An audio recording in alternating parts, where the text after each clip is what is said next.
안녕하세요. 오늘은 비트겐슈타인의 인생 노트 6강을 시작했습니다. 47쪽 삶의 자세에 대해서 함께 얘기해 보도록 하겠습니다. 48쪽에 보시면은 삶의 자세에서 가장 중시하는 게 자신을 바꾸라예요. 삶이 견디기 힘들 때 우리는 상황을 개선하려고 생각한다. 그러나 가장 중요하고 효과적인 개선, 즉 자기 태도를 바꿔야 한다는 생각은 전혀 떠오르지 않는다. 그것을 결심하기란 너무나 어렵다. 그래서 우리는 살다 보면 어떤 상황에 부딪히죠. 어떤 상황, 어떤 문제에 딱 부딪히면은 그 문제를 해결하려고 해요. 그래서 객관적으로 이제 바라보려고 하잖아요. 그러다 보면은 이제 상대방을 이제 고치려고 그러고 그래요. 그래서 여기서 가장 중요한 거는 자신을 먼저 바꾸라는 거예요. 그죠? 이건 중용에도 나오죠. 중국의 고전 중용에도 이 세상을 바로 하려면 나부터 중심을 잡으라 그래요. 내가 중심을 탁 잡으면은 다른 사람도 중심을 잡고 나중에는 그 천하가 중심을 잡는다 그래요. 그래서 왜 그런가 하면은 이 세상은 나기 때문에 그래요. 나하고 이 세상은 분리가 되지 않아요. 우리는 객관적으로 저기 태양이 있다고 생각하지만 저 태양은 나하고 관계 속에 존재해요. 내가 없다면 저 태양도 없는 거예요. 그럼 저 태양이 없네 안 돼. 그래 생각하는데 다른 사람이 보는 태양은 있죠. 그러나 내가 보는 태양은 없어요. 만일에 인류가 내 혼자 살아남았다 그래요. 그러면 우리가 보는 저 태양은 딴 동물은 못 봐요. 딴 생명. 그러면은 저 태양은 없는 거예요. 내가 죽고 나면은. 그래서 내가 바라보는 세상은 나와 관계 속에 있다. 이렇게 주관과 객관은 분리가 되지 않아요. 이게 현대 양자 물리학에서 얘기하는 거잖아요. 그죠?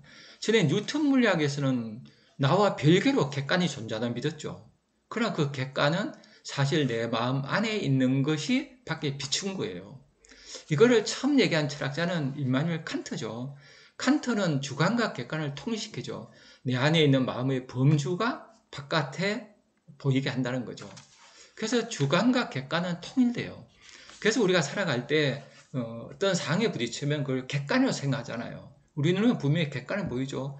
그래야 그 객관은 나와 관계가 있어요. 그럼 어떻게 해야 돼요? 바로 나는 바꿀 수 있잖아요. 딴 사람 못 바꿔도 그죠. 그래서 나부터 바꿔야 돼요. 그래서 비트겐슈타인도 자신을 바꾸라 그렇게 얘기한 거죠. 나를 바꾸면 세상이 달라져요. 길 가다가 무서운 개 한 마리가 있어요. 우리가 무서운 개라 생각해요. 객관적으로 무서운 개라 생각해요. 그죠? 근데 내가 세지면 어때요? 안 무섭잖아요. 그러니까 객관적으로 무서운 개는 없어요. 나의 문제죠. 내가 약하면 무서운 개고 내가 세면 약한 개예요. 이 세상이 다 그래요. 나와 관계 속에 정해지죠. 그래서 우리 하는 건 나를 바꾸려고 해야 되는 거죠. 그래서 니체도 너 자신을 총극하라. 너 자신을 극복하라. 그렇게 얘기하죠. 남을 바꾸는 건 그 다음이에요. 내가 바뀌면 사람도 바뀌게 돼 있어요. 이게 부부 문제도 그렇죠. 부부 문제도 보면은 계속 우리가 상대방을 바꾸려고 하면 부부 문제가 꼬여요. 그래서 나를 바꾸면 상대방도 바뀌죠. 이런 원리가 되게 쉬운 것 같은데 이제 실천하기도 어렵고 막상 실천해 보면 아주 재밌어요. 이게 되거든요. 저도 강의를 하다 보면은 그러니까 싫은 제자도 있어요. 강사인데 저 제자 정말 힘든 제자 있죠. 그런데 처음엔 막 싫어요. 근데 공부하면서 저는 제가 바뀌어야 하는 걸 알게 됐어요. 저를 바꾸니까 그분도 바뀌어요. 그러니까 나중에 싫은 제자가 이제 줄어들다가 지금은 그냥 없는 편이에요. 어떤 제자 다 이렇게 괜찮죠. 그래서 자신을 바꿔야 된다. 그러고요. 그 다음에 그 23장 49쪽이죠. 독립적이 되라. 외부 세계에 의존하지 마라. 그러면 너는 세계 속에서 무슨 일이 일어나도 아무런 두려움도 느끼지 않을 것이다. 사람들에게서 독립적이 되는 것보다 사물들의 독립적인 것이 10배는 쉽다. 그렇지만 사람은 타인에게 독립적일 수 있어야 한다. 독립적이 되라. 그러면 독립적이 되라는 건 뭐예요? 남에게 의존하지 말고 내가 무소일불처럼 혼자 살아라 그러잖아요. 그래서 이게 그거를 개인이라 그러죠. 그래서 현대인은 개인이 돼야 돼요. 근데 우리가 개인이 된다고 해서 개체가 되면 안 돼요. 개인과 개체의 차이는 개인은 딴 사람 관계 속에 존재하는 개인이에요. 그러니까 딴 사람하고 관계망이 전제하고 보는 게 개인이고요. 딴 사람 관계를 완전히 끊고 내 혼자 살겠다. 모래알처럼 그죠. 모래알처럼 전부 다 각자 살겠다. 이게 개체거든요. 개체로 살면 안 돼요. 개체로 살면 왜 안 되는가 하면 인간은 어때요? 인간의 본성은 딴과 연결돼요. 인의예지 진선미가 있어요, 본성에. 그래서 남이 아프면 나도 아파요. 남이 아픈데 그걸 외면하고 내 혼자 개체로 살아가면은 우선은 편한 것 같아요. 내가 안 불행하니까. 그런데 우리 마음이, 우리 본성이 아파요. 그래서 정신질환이 오거든요. 그래서 인간은 본성에 안 맞게 살면은 질환이 와요. 그 본성이 남과 더불어 사는 거거든요. 그래서 남과 더불어 사는 속에서 개인이 돼야 돼요.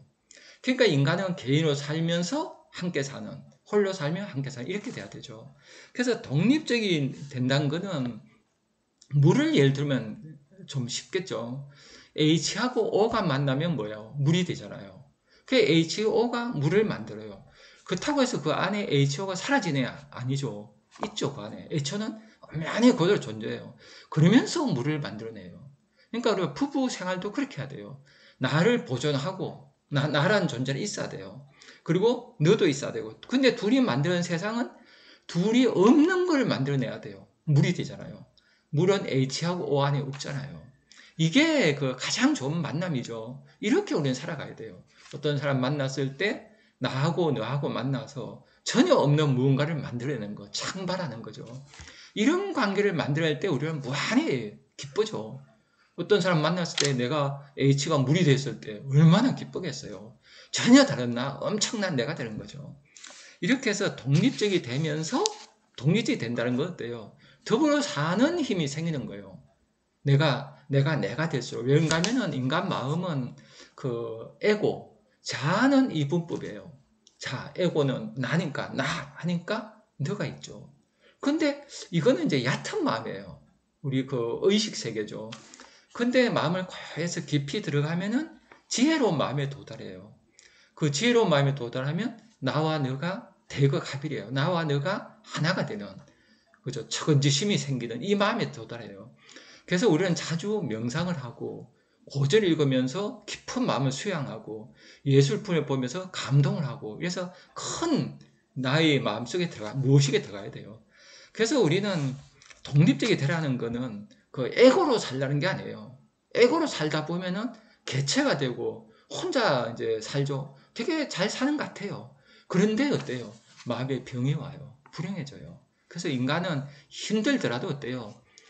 나 개인으로 살면서 내 마음 속을 들여다보고 내 깊은 마음에서는 딴 사람과 공감을 해요. 그래서 딴 사람과 하나 되는 마음을 기르면서 홀로 살아야 돼요. 그럴 때 인간은 어때요? 무한히 기쁘고 살아있음을 느끼죠. 그 다음에 50쪽을 보죠. 50쪽에 보면 영향받지 마라 하는 내용이 있어요. 내가 스스로를 영향받지 않게 하는 게 좋다. 영향받지 않아야 돼요. 우리가 어떤 상황에 부딪혔을 때 어때요? 그 상황 속에 우리가 짓눌릴 수가 있잖아요. 압도될 수. 그런데 어때요? 우리가 그 평상시에 연습을 해야 돼요. 감기에 걸렸다. 그러면 감기에 맞이하는 연습을 해야 돼요. 아우, 나한테 감기 왔어, 싫어. 이러지 말고, 감기가 왔구나. 슬픔의 안녕. 사강이 그러잖아. 사강이 소설에서 슬픔의 안녕. 슬픔이 왔어요. 감기 오니까 슬프잖아요. 안녕하고 맞이해야 돼요. 맞이하고 그거를 온몸을 받아들이고 고요히 바라봐야 돼요.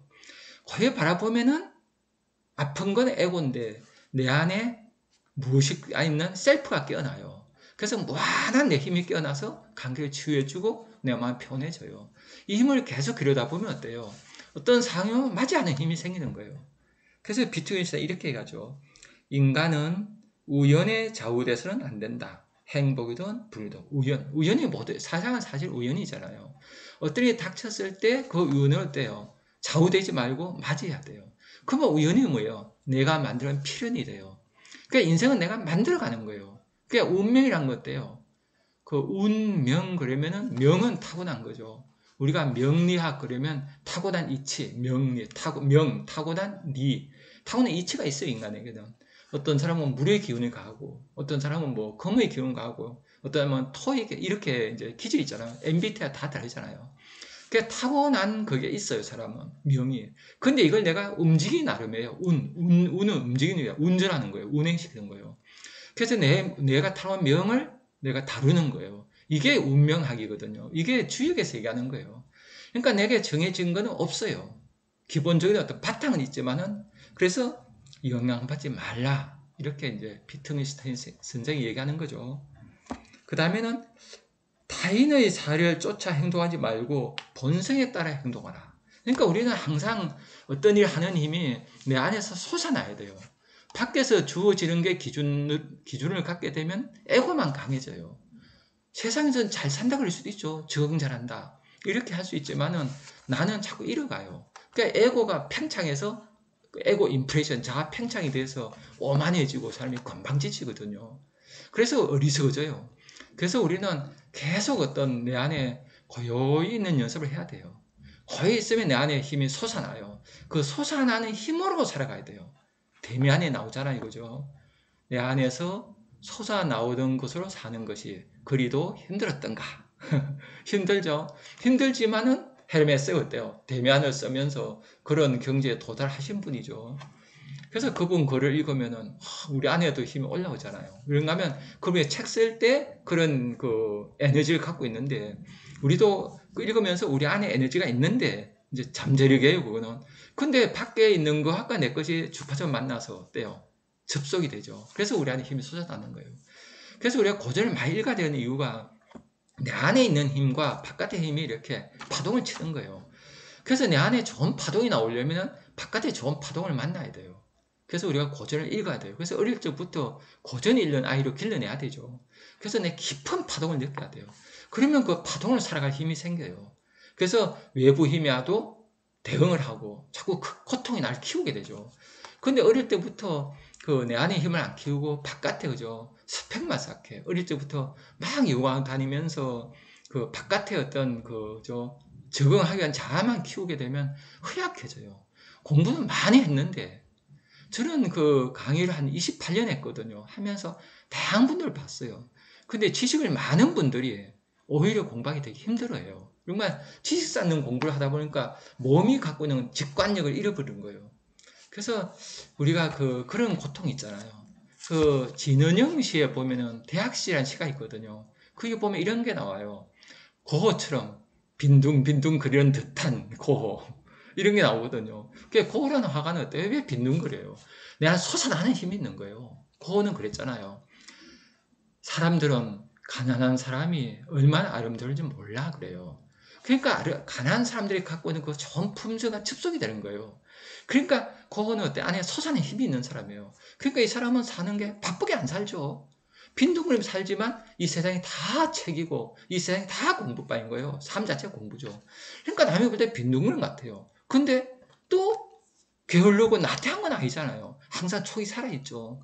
그 빈둥은 이런 공부가 최고예요. 이런 공부를 이제 익히게 되면 뭐가 좋은가 하면은 세상이 다 공부가 돼요. 상황에 맞닥뜨리면 받아들이고 내가 힘으로 그를 극복해내고 그죠? 그러면 자꾸 내 힘이 커지고 그 힘이 커지는 기쁨, 공부의 기쁨 이게 공자가 얘기하는 배움의 기쁨이에요. 우리가 지식 익히는 거는 기쁘지 않아요. 지쳐요. 그래서 학생들이 오늘 마치 수능이래요. 시험 끝나면 애들이 확 풀어져 버리잖아요. 이거는 공부가 싫었기 때문에요. 만약에 나를 키워가는 공부였다면 안 그렇겠죠. 그 다음에는 51쪽을 보죠. 텅 빈 가죽 부대가 되지 마라. 단순히 정신이라는 바람으로 부풀려진 텅 빈 가죽 부대처럼 보이는 것이 수치스러운 일이다. 내가 가죽 부대처럼 보여요. 뭔가 이렇게 부풀려지다는 느낌. 저는 강의하면서 이런 분들을 많이 보거든요. 이런 분들은 어떤 사람인가? 공부를 많이 한 사람이에요. 지식 공부를 많이 한 사람이에요. 그래서 지식으로 가죽 부대처럼 부풀려 있어요. 그래서 이런 사람하고 얘기해보면 진실이 안 느껴져요. 뭔가 그냥 연극하는 느낌. 그러니까 학교에서 맞는 답을 하면 쌤이 칭찬하잖아요. 근데 맞는 답을 하는 연습을 계속 해오다 보면은 맞는 답을 하는 사람이 돼 있어요. 그 맞는 답한 지식이 그득해서 가죽부대가 되는 거예요.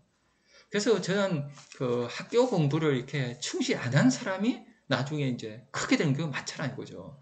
그래서 저는 학교 공부를 저는 이제 살아오면서 학교 공부를 열심히 할 수가 없었어요. 참 다행이에요. 저는 우리 부모님이 너무 고마워요. 부모님이 가난하셔서 저한테 공부하는 얘기를 못 하셨어요. 할 수가 없는 거죠. 중학교를 안 보내시려고 했으니까.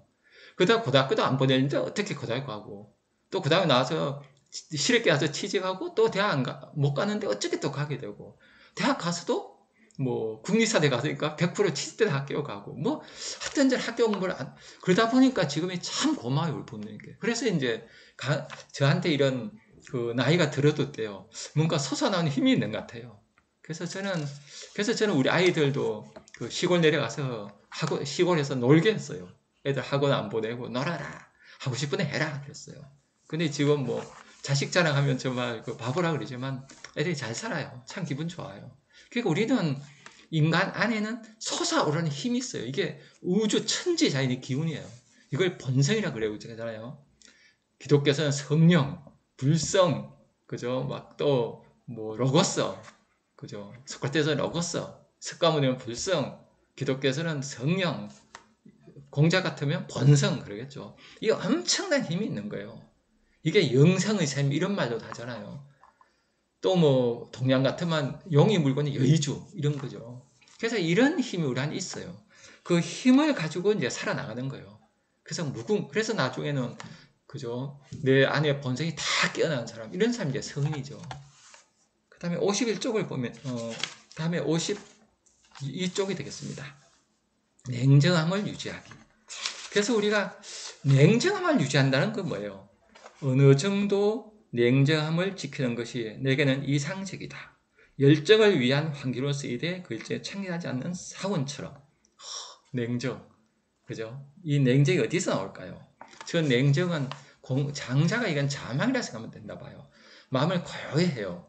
고요하면 희로애락을 하는 건 애고예요. 그죠? 우리 자아는 희로애락이 있잖아요. 감정이 휘둘리잖아요. 근데 마음을 고요히 하면 희로애락이란 파도가 잦아들고 고요한 바다가 돼요. 바다가 이게 본성이잖아요. 셀프.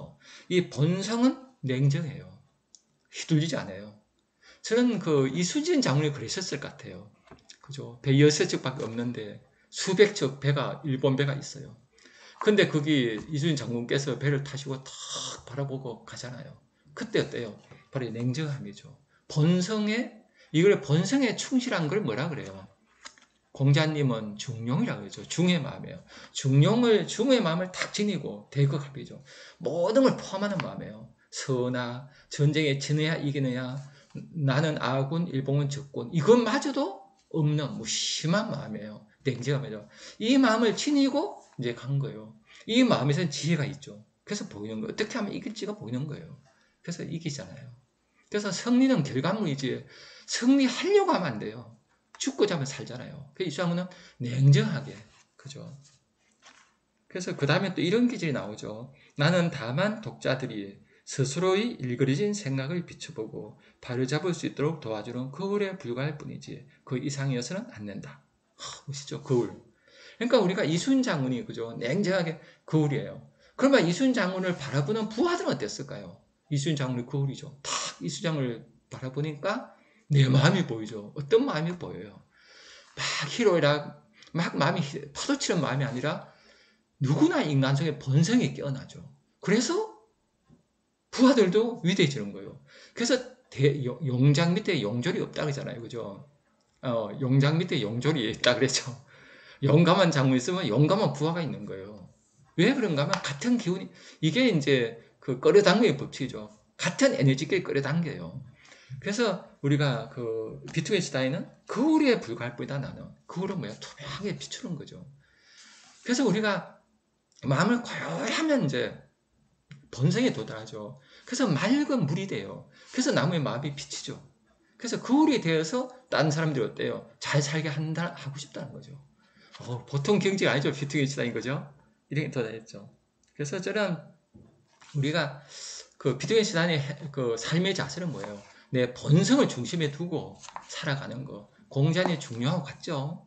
또 불교도 같죠. 불성을 중심에 두고. 기독교도 같다 봐요. 성령을 충만하게, 그죠. 소크라테스 같으면 안에 로고스를 가득 품고, 그죠. 그래서 저는 모든 그 위대한 사람들은 도달 경지가 같다고 봐요. 본성을 중심으로 살아가는 삶. 그렇죠. 예, 여기까지 하고 또 다음 시간에 뵙도록 하겠습니다. 감사합니다.